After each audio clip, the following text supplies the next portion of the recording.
오늘의 키워드는 세 가지인데요. 첫 번째는 메타인지, 두 번째는 집중력, 세 번째는 이제 과목별 공부법에 대한 얘기인데요. 공부를 잘하는 데 있어서 가장 압도적으로 밝혀진 게 바로 이제 메타인지라는 거예요. 공부 잘하는 학생, 특히 상위 1% 학생들은 본인이 예측한 것과 실제 그 결과의 차이가 거의 제로에 가까웠다는 거예요.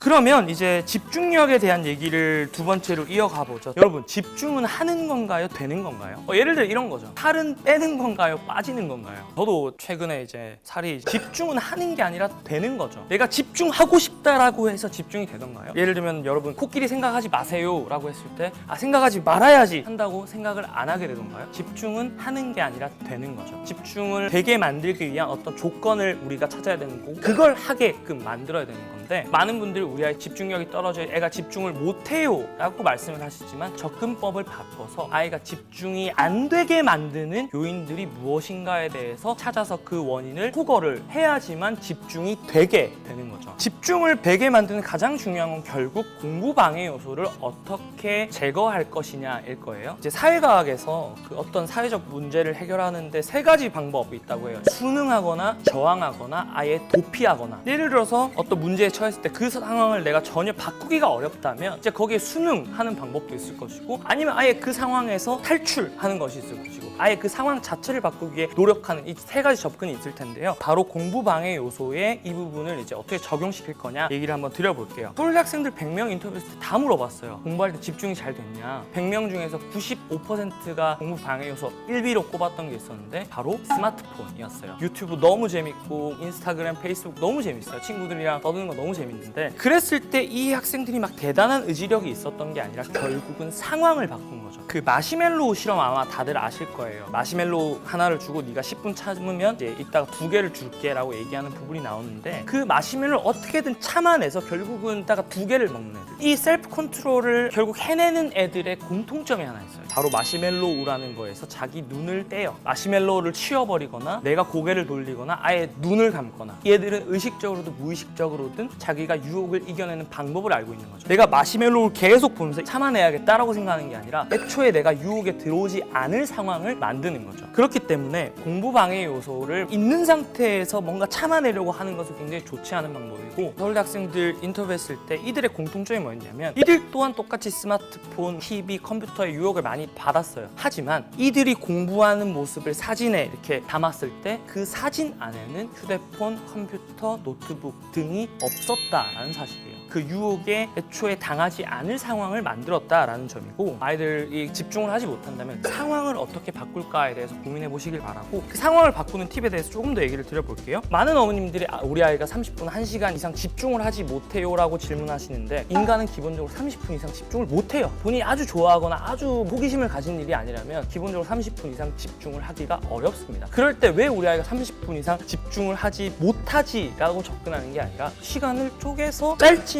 자주 집중하게 만들어야겠다라고 접근하는 것이 훨씬 더 현명한 방법이고, 이걸 뭐 포모도로 공부법이라고도 얘기하는데, 짧게 공부를 하고 짧게 쉬고 다시 짧게 공부를 하고 짧게 쉬고, 이 주기적인 방법이 좀 오래 집중을 하지 못하는 학생들에게는 오히려 좋은 방법이 될 수 있고요. 두 번째는 이제 아까도 얘기 드렸던 것처럼 방해 요소를 제거하고, 또는 방해 요소가 가장 적은 공간에 학습하는 것이 될 수 있고요. 세 번째는 2시간을 공부하면 20분을 내가 유튜브를 보게 한다. 그 부분을 이제 어머니가 합의를 해서 단호하게 그 규칙을 지키게끔 해주시고, 그 부분을 오히려 보상으로 활용하면서 이 공부 방해 요소와 공부를 이 밸런스를 맞춰주시는 게 되게 중요하다라고 할 수 있습니다. 그리고 저 강조하고 싶은 게, 반드시 애가 할 거를 다 하고 나면 자유 시간을 보장해 주셔야 돼요. 예를 들어서 네가 공부 다 하면 엄마가 쉬게 해줄게, 유튜브 보게 해줄게, 게임 해줄게 했는데 애가 공부를 다 하고 까먹어서 게임하는 거를 잊었다, 또는 뭐 유튜브 보는 걸 잊었다, 그랬을 때 부모님 입장에서 그럼 공부를 더 해 이렇게 얘기하시는 분들이 많은데, 아이에게 부모님이 이 규칙을 내가 지켰을 때 이 보상이 돌아온다라는 신뢰를 심어주는 것은 굉장히 중요합니다. 최근에 이제 코로나 때문에 온라인 수업 들으면서 인터넷에서 막 딴짓을 하면서 온라인 수업이 제대로 안 되는 경우들이 있어요. 그 부분에 대한 얘기만 드리고 집중력 부분을 마무리하겠습니다. 첫 번째는 결국은 내가 이 수업을 듣는 어떤 목표 의식이나 목적 의식이 없기 때문이에요. 마치 애들 입장에서는 적어도 옆에 친구들이 있고 선생님이 내 앞에서 나를 바라보면서 얘기하는 것과